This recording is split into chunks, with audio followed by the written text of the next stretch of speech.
Faly tafahoana amintsika rehetra indray amin'ny alalan'ity feo ity ary manona ny fahatsarany Kristy sy ny fiadanany anjaka sy anapaka mandrakariva ao anivon'ny fiainantsika. Amen. Ie, tonga eto aminao izay sy ny rahavavy izay vatazanao eto amin'ny sary hitondra fanohizan'ny fizarana izay efa nandeha ty fizarana tazanao eto amin'ny lohateny eto ity ny hoe nahoana no atao hoe sandoka sy ny fisehoany. Dia fizarana voalohany efa any ambanimbany ihany dia ity indray zany zao ny fizarana faharoa. Dia ampanetretena no hitongavana sy ny rahavavy eto aminao hitondra izany fizarana izany. Tsara ampatsahivana tsika fa fizarana ity matona roso dia mba ho lakolosy fanairana ho amintsika rehetra. Dia ianao ihany koa izay maheno afaka mitondra ny lakolosy avy any aminao ianao dia manoratra amin'ny commentaire dia mba samy mampaneno lakolosy eto ho fanairana ny samy kristianina izay le olona tena le miandry an'i Jesosy avokoa.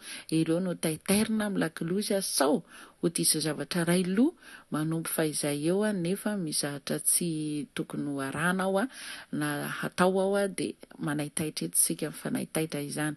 Ie, dia ao anatin'izay dia tsara foana mampatsiahy anao raha mety ianao dia afaka sabonenao ty page ity na ianao mihaino ato amin'ny YouTube na ianao mihaino ato amin'ny Facebook dia afaka sabonenao ny page dia amin'ny andro hafa mety misy fizarana roa sy ny mpikambana ato dia anisany mba mandray notification ianao amin'izay fotoan'izay ka raha sitraka ao dia saboneo ny page. Ie, dia fa makasitraka anao sahadiny amin'izay dia melohan'ny teny hidirantsika eo mivetiny dia raha tsy mampanina anao dia vavaka aloha tsika ho fametrahana ny fizarana ho arositsika eto dia aleo aloha atomboka antsika amin'ny anaran'i Jesosy nda ho ariary vavaka. Haleluia. Raha io rainay amin'ny analan'i Jesosy ianao. Misaotra anao izay fa nomenao anay indray ny fotoana ahafahanay indray mifampizara amin'ny alalan'ity fizarana fanontaniana sy ny valiny ity.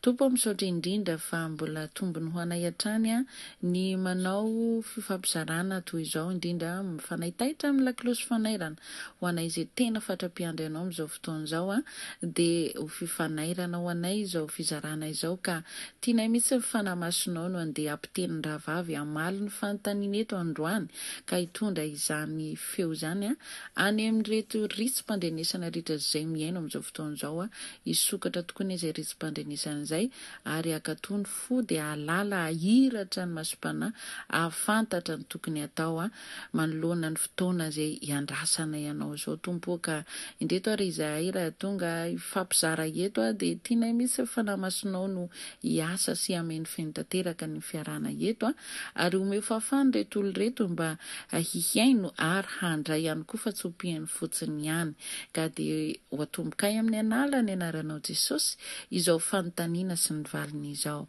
Misaotra sahady tompo. Aleluia. Amen.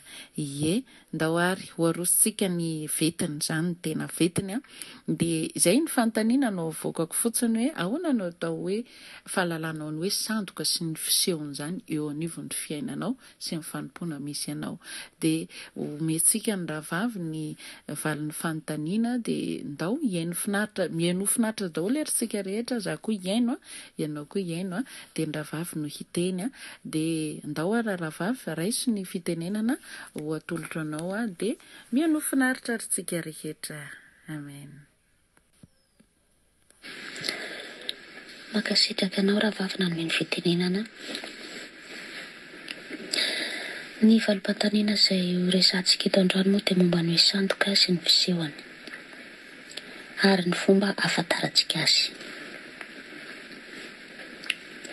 Tenin'Andriamanitra ho bokyny Jaona voalohany toko 4:1 milaza manao hoe ry malala aza mino ny fanahy rehetra fa izaho toetra ny fanahy na avy amin'Andriamanitra ireny na tsia satria maro ny mpaminany sandoka efa lasany amin'izao tontolo izao. Ary ankehitriny efa betsaka izany eto amin'izao tontolo izao raha jerentsika na any amin'ny fahitalavitra na any amin'ny resaka reny serasera rehetrarehetra reny na sosialy media izay ahafantarantsika azy dia efa miparitaka any. Ary ny sandoka raha faritana manokana dia zavatra hoe mitovitovy fa tsy tena izy na hoe manao kopia amin'ilay original. Dia ny soratra masina eto miteny hoe izaho toetra ny fanahy satria ilay olona dia misy fanahy ao, fanahy mamitaka ao anatiny ao, ireny ilay mahatonga azy hoe sandoka na hoe mpaminany sandoka. Soratra masina eto mivoaka itsika milaza an'izay. Ary ny fomba fisehony dia miseho araka ny tena hoe hitanao ety ivelany tena hoe ohatrany hoe tena izy ane izany, tena marina ane ny filazany, tena maharesy lahatra ane izy, kanefa tsy izy fa tahaka azy. Izay ilay mahatonga azy namena ny anarana hoe sandoka ao amin'ny soratra masina. Ahoana nefa no ahafahantsika mamantatra azy? Izay araka ny volazan'ny soratra masina eto dia mila fantarintsika izy. Ahoana ny ahafantarantsika azy? Avy amin'ny alalan'ny fanahy masina. Ka raha tsy tena hoe miaina na feno ny fanahy masina ianao dia tsy ahafantatra azy velively fa tsy maintsy voafitaka ao anatin'izay. Dia izao ny ankapobeny ahafahantsika mamantatra azy. Izay rehetra mitory ny famonjena amin'ny anaran'i Jesosy Kristy, izay no mitory ny fahamarinana. Satria nahoana? Ao voalazany asan'ny apôstôly toko 4:12 manao hoe fa tsy misy anarana hafa nomena any ambany lanitra azotsika famonjena afa-tsy amin'ny anaran'iza, ny anaran'i Jesosy Kristy irery ihany. Satria Jesosy ilay mpamonjy antsika nandatsaka ny rano teo ambonin'ny hazo fijaliana. Ary rehefa tsy mitory famonjena izany mpampianatra izany na izany fiangonana izany na izany mpitoriteny izany, tsy manana enta mavesatra ho an'ny fanahy very hitondra azy ao amin'ny fanjakan'Andriamanitra handova ny fiainana mandrakizay, dia matahora izany fampianarana izany, matahora izany olona izany, matahora izany mpampianatra izany, matahora izany fiangonana izany, satria tsy hitondranao any amin'ny mandrakizay izany fa hitondranao any amin'ny fahaverezana mandrakizay. Dia iraina Jesosy. Milaza an'izany satria ao amin'ny bokin'io Jaona toko 4:4 io any amin'ny 5 milaza manao hoe avy amin'Andriamanitra izahay, izay mahalala an'Andriamanitra no miaino anay. Izay tsy avy amin'Andriamanitra tsy mba miaino anay. Izany no ahafantarantsika ny fanahy ny fahamarinana sy ny fanahy ny fampiviliana. Izay lazaina eto androany izao satria fiomanana ho any an-danitra no manambara aminao izao fahamarinana izao. Miomana mampiomana anao ho any an-danitra izahay. Ka raha tsy mitory famonjena, tsy mitory ny fiainana mandrakizay, ny fampianarana arahanao, ny fiangonana misy anao, dia matahora an'izany fa any amin'ny fahaverezana mandrakizay. Satria voalaza soratra masina eto hoe misy ny fanahy ny fampiviliana ao. Izany ilay hoe fantaro ny fanahy rehetra na avy amin'Andriamanitra izy na tsy avy amin'Andriamanitra. Dia iraina ny tompo. Ary mahafanahy ny fampiviliana azy dia mirehareha izy amin'ny fampianarany, mirehareha amin'ny zavatra tononiny, manonona ny anaran'i Jesosy, kanefa tsy ao anatiny ny tanjona hitondra ny fanahynao any amin'ny fiainana mandrakizay. Fa midera-teny izy, mirehareha amin'ny tenany izy. Voalaza ny soratra masina manao hoe fa izay mirehareha aoka Jehovah no reharehany, fa tsy izay midera-tena no ankasitrahana fa izay derain'ny tompo. Ao amin'ny boky Korintiana 2:10-17 misy an'izay. Dia iraina Jesosy. Mirehareha izy amin'ny fampianarany, mirehareha izy fa tena izany tena olon'Andriamanitra, izany tena mpanompon'Andriamanitra, tena manana ositra, tena manana an'izao. Ny tenany no derainy manokana, fa tsy Andriamanitra na tsy Jesosy mihitsy no indraindrainy. Raha hitory famonjena dia ny anaran'i Jesosy. Hitona olona amin'ny famonjena, mitona olona ho ao amin'i Jesosy handova ny fiainana mandrakizay. Fa tsy hitona olona hanompo olona tahaka azy fa lasa mpanompo sampy ianao amin'izay fotoan'izay. Izay no mahatonga azy nomena ny anarana hoe sandoka ao amin'ny baiboly. Hijery tenin'Andriamanitra isika ao amin'ny bokin'ny Petera faharoa toko faharoa andininy voalohany manao hoe fa nisy mpaminany sandoka teo amin'ny olona Israely ary isy koa mpampianatra sandoka tahaka izany eo aminareo izay mahatonga mahingingina sain-diso mahavery ary andany tompo izay nividy azy aza ka mahatonga fahaverizana tampoka ho an'ny tenany. Mazava ny tenin'Andriamanitra fa misy mitondra sain-diso misokosoko, mangingina, mampianatra, mangingina dia lasa manala ilay fampianarana tsara sy ilay fahamarinana izay efa noraisina teo aloha, dia ireny ilay mahatonga fahaverizana tampoka. Ohatra ny hoe mahagaga hoe tena mpanompon'Andriamanitra ane olona, tena mpitory tena malaza ane izy iny, tena mahay mitenina, mitory ny tenin'Andriamanitra izy nefa nahoana no ohatra ny lazaina hoe sandoka. Satria mitondra fampianarana sain-diso ao. Tsy nitaona ny olona hakany amin'ny fiainana mandrakizay izy, tsy nitaona ny olona hamonjy fanahy eo amin'ny Jesosy izy, fa nitaona ny olona hanompo ny tenany. Izy ny tenany no indraindrainy, izy ny lasa ambony fa tsy Jesosy no dirainy. Dia izay mahatonga azy hoe sandoka. Dia lasa izay fampianarana sain-diso izay tafiditra ao anatin'ilay olona dia adino tsikelikely Jesosy, dia lasa ilay olona mpitory teny nantsoin'i Jesosy indray no lasa topoina. Satria tamin'ny voalohany ilay olona natsoina. Voalaza ny soratra masina manao hoe maro no atsoina fa vitsy no fidiana. Nantsoin'Andriamanitra izy, hanompo an'Andriamanitra izy, hitory ny tenin'Andriamanitra izy, ho lasa mpiandry izy, ho lasa pastera izy, ho lasa mpaminany izy, kanefa lasa nanana sain-diso fampiviliana tao amin'ny fampianarana, nanaraka nanome voninahitra ny tenany izy, nampirehareha ny tenany. Dia niala tamin'ny fampianarany fahamarinana izay niantsoin'Andriamanitra azy. Dia iny mahatonga sain-diso dia lasa sandoka ny zavatra ataony, satria izy tena no topoina fa tsy ilay Jesosy niantso azy. Dia ary jerentsika izany tenin'Andriamanitra izany hoe ahoana kosa raha ny fisehoan'izany. Nantsoin'Andriamanitra ve izy dia lasa sandoka indray? Jerentsika ny tenin'Andriamanitra ao amin'ny bokin'i Jeremia toko 7:20 andininy 4:20. Izao ny voalazany teny ao amin'ny anaran'i Jesosy. Izao ny lazain'i Jehovah tompony maro. Aza miaino ny tenin'ireo mpaminany izay maminany aminareo ka manadala anareo ireo. Fa manadala anareo ireo. Tsy fahitana avy ao ambony ihany, ny fahitana avy ao ambony ihany no lazainy fa tsy izay alohaky ny vavan'i Jehovah.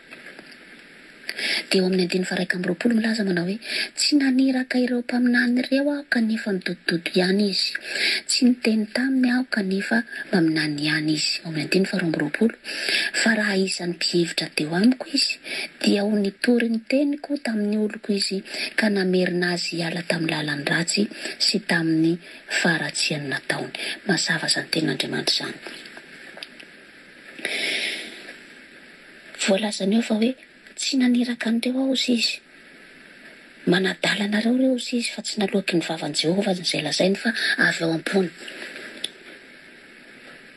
Inona no mahatonga ny tenin'Andriamanitra miteny an'izay? Satria natsoina izy ho hanao ny asan'Andriamanitra, hitondra fanahy ao amin'ny fanjakan'Andriamanitra, nefa noho ny fampiviliana, sain'ny fampiviliana izay tonga tao aminy dia lasa nahatonga azy lasa sandoka, lasa ny tenany indray no topoina, mitory fampianarana izy, mitory ny anaran'i Jesosy izy. Aty ny misy manan-karena, aty ny masahoatra an'izao, tsy ratsy akory ny manam-karena. Fa ny fitiavana azy tafahoatra ambony ny fitiavana ho an'i Jesosy no mahatonga azy fahotana. Satria lasa manompo ny harena ianao fa tsy manompo an'Andriamanitra. Tahak'izay koa, lasa manompo an'ilay mpaminany ianao na ilay olona nantsoin'Andriamanitra fa tsy manompo an'Andriamanitra. Dia izay ilay mitondra sain-diso, mitarika anao amin'ny fahotana ho any amin'ny fahaverizana. Tsy naniraka an'ireo aho izy Jesosy kanefa midododo ihany izy, tsy niteny taminy aho kanefa maminany ihany izy. Ary ny fisainana ao an-tsainy no ataon'ny faminaniana dia hoe zao no lazay ny tompo, zao no lazay ny tompo, zao no teneny tompo tamiko. Teraina Jesosy, nefa efa tsy avy amin'Andriamanitra izany. Fa raha ny mpihevitra teo amiko kosa izy Jesosy dia hoe nitoriny teny tamin'ny oloko izy hamerina azy amin'ny lalan'ny ratsy fanaony. Izany ny antsoin'Andriamanitra ny pastera, ny antsony ny mpitoriteny, ny antsony ny mpaminany, hitondra fanahy eo amin'ny fanjakan'Andriamanitra, hitory ny fahamarinana, ny pilano ny famonjena. Dia hoe Jesosy Kristy ilay mpamonjy, Andriamanitra velona. Dia velom-pantanina ny aho hoe ratsy ve izany sady mifahotana ve ny manan-karena? Tsy fahotana ny manan-karena. Fa voalaza ny soratra masina, fankatsaho aloha ny fanjakafiko sy ny fahamarinako. Dia hanampy ho anareo izany rehetrarehetra izany. Fanjakan'Andriamanitra aloha ny voalohany, ny fanahinao aloha ny voalohany. Fa omen'Andriamanitra anao manaraka ho azy ny fitahiana rehetra. Satria misy ohatra anankiray ao amin'ny Baiboly manao hoe nisy lehilahy anankiray mpanan-karena izy, navokatra be izy, dia hozy izy hoe hanamboatra fitoerana ngeza be aho asiako an'ireo vokatra ireo. Dia hoe miadana amin'izay ry fanahiko. Inona ny lazain'Andriamanitra azy tamin'ny ny alina izy? Ry adala hozy izy. Raha ny alina no alaina aminao ny fanahinao dia ho aniza ireo zavatra no arianao ireo? Izany ny zava-misy. Aoka tsy hoe ny arena no matematesantsika voalohany, fa ireny le mahatonga fitaka, mahatonga fahaverezana ho an'ny fanahy. Fa ny fanjakan'Andriamanitra no katsahana voalohany indrindra amin'ny Mateo 5:7. Katsaho no fanjakan'Andriamanitra sy ny fahamarinany dia hanampy ho anareo izany rehetrarehetra izany. Teraina Jesosy. Ka rehefa tsy mitory ny pilan'ny famonjena, tsy manome lanja ny pilan'ny famonjena dia ny famonjena ny fanahy, ny fiainana mandrakizay, miomana ho any an-danitra ianao hijenan'i Jesosy eny amin'ny rahoan'ny lanitra rehefa tonga izy. Ka ahitan'i Jesosy dia any amin'ny fahaverezana mandrakizay no misy ianao na manaradian'izany izay manaradian'izany mpaminany mamitaka izany. Teraina Jesosy. Ao amin'ny boky ny Korintianina toko 2:12, Korintianina 2:12, ka hatrany amin'ny 15 mivaky toy izao amin'ny anaran'i Jesosy. Fa apôstôly sandoka izy ireny, mpiasa mamitaka, ka dia mampiova ny endriny ho tahaka ny apôstôly ny Kristy, ary tsy mahagaga izany fa Satana aza nampiova ny endriny ho tahaka ny anjeliny mazava. Koa tsy dia zavatra lehibe tsy akory raha ny mpanompon'ny Satana koa mba mampiova ny endriny ho tahaka ny mpanompony fahamarinana, nefa ny farany dia ho hita araka ny asany. Teraina Jesosy, mazava ho azy ny tenin'Andriamanitra. Satria amboadia mitafy hodi-janak'onjy. Manonona ny anaran'i Jesosy, jerenao izy hoe ohatrany hoe ondry kanefa amboadia. Dia lany ny hohaniny tsikelikely ao ny ondrin'Andriamanitra. Dia maty ho azy. Dia maty ny ara-panahy. Teraina ny tompo. Tahaka izany koa Satana nampiova ny endriny ho tahaka ny anjeliny mazava. Izay le hoe mpaminany mamitaka, mpaminany sandoka. Satria Satana no ao. Fa mody manao hoe manonona ny anaran'i Jesosy, mitondra mampiasa ny Baiboly, nefa ao amin'ny saina ny fampiviliana. Ny tanjony tsy any amin'ny fiainana mandrakizay, tsy mitohy ny pilan'ny famonjena ho an'ny famonjena ny fanahy, fa mitarika tsikelikely ho any amin'ny fahaverezana. Teraina ny tompo. Eto am-pamaranana ny anjarako dia ovakitsika amin'ny bokin'ny Jaona voalohany toko 2:7-12 ka hatramin'ny 20. Izao no mivaky ny teny ao amin'ny anaran'i Jesosy. Rakizy, izao no ora farany. Ary tahaka ny efa rehinareo fa ho avy ny Antikristy, sady efa maro no Antikristy efa tonga sahady. Koa izany no ahafantaranareo fa izao no ora farany. Avy tamintsika ihany no niala ireo, nefa tsy mba isantsika izy, fa raha tahin'ny namantsika izy dia ho nitoetra tamintsika ihany. fa efa niala izy mba haseho fa tsy hisatsika izy rehetra. Fa ianao kosa manana ositra avy amin'ilay masina ka mahalala ny zavatra rehetra. Teraina Jesosy. Mazava ny tenin'Andriamanitra, hitantsika eo fa ny antikristy dia efa eto amin'izao tontolo izao sahady. Ary efa minora farany izao andro iainantsika izao, efa akaiky, efa eny an-dalana Jesosy. Ho avy Jesosy. Ary ireo mpaminany sandoka ireo dia avy tao amintsika ihany, nahalala ny fahamarinana ihany. Kanefa mba haseho fa hoe tsy hisatsika izy dia niala izy amin'ny fanahy fampiviliana. Ino re hoe raha ho avy Jesosy hanavaka ny ondry sy ny osy, satria raha jerena mitambatra ao ny ondry amanosy. Tahaka izay koa mitambatra ao ny mpaminany sandoka sy ny mpaminany mitory ny fahamarinana. Dia ho avahan'Andriamanitra izany. Ka ho an'izay manana ny fanahy masina dia mazava tsara, haitsika tsara ny manavaka azy hoe iny tsy mitory pilany famonjena, iny tsy mitory an' Jesosy Kristy, fa mitory pilany fahaverezana. Satria tsisy anarana hafa azona famonjena afa-tsy ny anaran'i Jesosy Kristy. Dia miteneniny hoe efa niala izy fa mba haseho fa tsy hisatsika izy rehetra. Niala tamin'ny fahamarinana izy.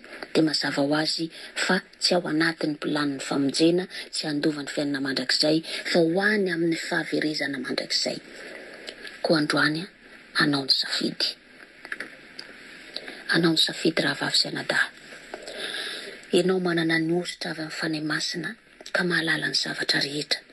Satria tena mpiandohana soratra masina milaza hoe fantaro ny fanahy rehetra na avy amin'Andriamanitra izy na tsia. Aoka ho zava-dehibe ny aim-panahinao. Atao voalohany ny famonjena ny fanahinao dia ny fiainana mandrakizay izany, fa tsy ny fiainana na ny ariana izay mora lany eto an-tany ilozantsika rendridrindrina. Fa any an-danitra ny tanjona. Sika rehetra dia miara-miomana ho any an-danitra hitsehinan Jesosy Kristy Tompo. Amen. Mankasitraka anao rahavavy ary averiko amin'ny rahavavy ny fitenenana amin'izao fotoana izao. Mankasitraka antsika rehetrarehetra naharitra ny aino hatramin'ny farany. Fa misy tiako tsindriana kely fotsiny amintsika tsirairay avy ao amin'ny bokin'ny Matio 4:24 ary mitsambiky ny ry amin'ny 4:24 isika. Izao ny voalazany tena ao amin'ny anaran'i Jesosy. Ary Jesosy namaly ka nanao taminy hoe mitandrema ianareo fa andrao isy hamitaka anareo. Fa maro no avy amin'ny anarako hanao hoe izaho ny Kristy ka maro no voafitany. Amin'ny 4:24. Fa izy Kristy sandoka sy mpaminany sandoka hitsangana ka haneo famantarana sy fahagagana, ary raha azo atao na dia ny olom-boafity aza dia ho fitahany. Indro voalazako aminareo raha teo izany. Jesosy ny teny an'izay ao amin'ny filazantsara ny Matio io. Hitantsika izany ary miseho ankehitriny. Satria ny zavatra ho avy dia efa hitan'i Jesosy sahady dia ampitandremany antsika tsirairay avy.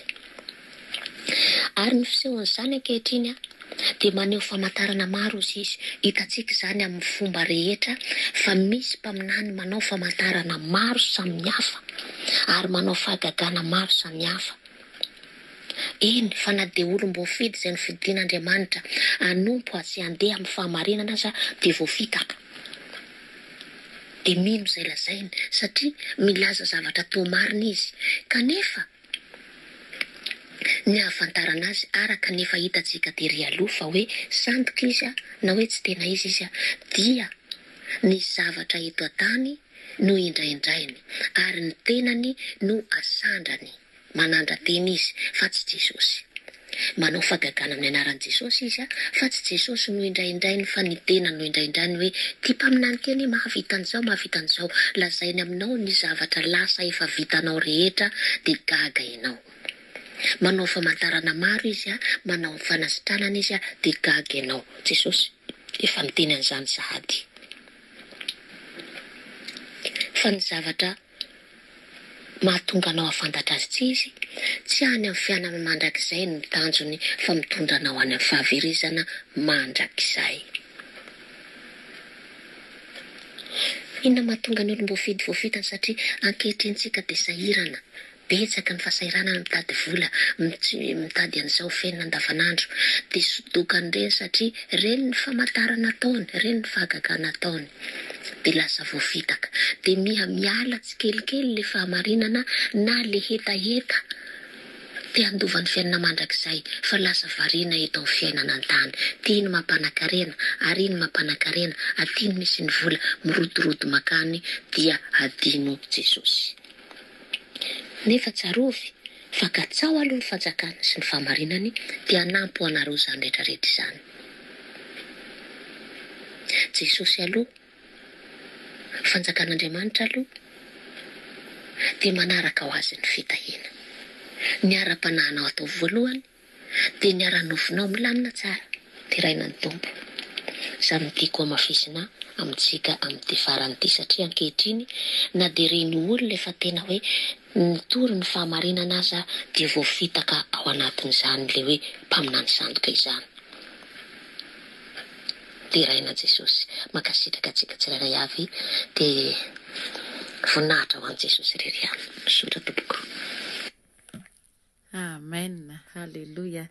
Ie, efa natolotra ny rahavavy taty amiko ny micro teo ny fitenenana izany fa mbola nangetaheta izy hoe misy teny mbola tena mafisina ozy izy dia mbola nomentsika azy ny fanamafisina ny teny farany teo dia mino fa tafitany amintsika ny afatra. Eto aloha dia makasitraka fiainanao rahavavy nitondra ireo valo ny fanontaniana lava dia lava ary tena hafatra misy ny nampitaina tao anatin'ilay izy mino fa efa voaraintsika zay ary tsy ny tonga fotsiny eny teto ianao fa mba nisy voarainao na dia mba kely aza tao anatin'ny valiny fanontaniana teo ireo ary fizarana ihany koa sady lakilosy fanerana. Ie dia efa mankasitraka koa anao zay efa andefa ny lakilosinao eo ambany eo amin'ny alalan'ny commentaire dia azadino hatrany amin'ny sabon'ny pejitsika dia faly hatrany izay mpikambana miaraka amintsika rehetra ho fanaitaitra amin'izao fivonibonona antsika tsirairay avy izao miandry an'i Jesosy ho tonga eny amin'ny raony lanitra dia ampanetretena hatrany anolorana mpikambana aminao ny fizarana rehetra izay hitaritany fanahy ka rehefa iran'ny fanahy izahay dia tonga hitondra ny anjara-biriky amintsika rehetra izay mpiaino amin'itony tambazotra miserasera izay aterina eto aminao ny fizarana rehetra dia samy hitahin'Andriamanitra mirary soa antsika rehetra raha sitrakao dia manaraka mbola handray fizarana hafa ihany koa ianao ka raha sitrakao zany dia misabony amin'ny pejy ianao. Verimberina le hoe misabony amin'ny pejy satria maninona tsy afaka mahazo notification ianao raha ohatra ka misy fizarana hafa tonga manaraka. Dia samy aratahin'ny tompo mirary soa ny androntsika manaraka rehetra ho an'ny velonaina rehetra. Halleluja. Amen.